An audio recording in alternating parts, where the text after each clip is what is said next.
Hello, good morning. তো আমি আজকে ভাবছিলাম আমি আজকে কী বানাবো। আমার বোন তো এটা ভেবেই হাসছিল। হ্যাঁ, ঠিকই গেস করেছো তোমরা, আমি এটা মাছের ডিমের বড়া বানাচ্ছিলাম। ঠিক আছে, আর এটা একটু ক্রিস্পি টাইপের না হলে না ভালো লাগে না, দেখলে তো।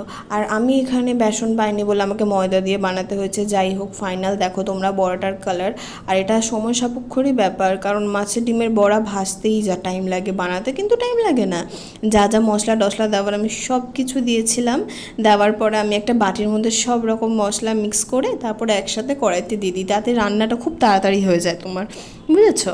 তো ফাইনালি সব কিছু দেওয়ার পরে আমি এটা ঝোলের মধ্যে বড়াগুলো দিয়ে ভালো করে নাড়াচাড়া করে নিই।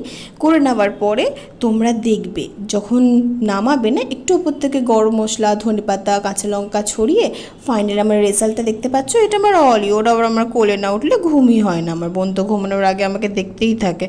টাটা।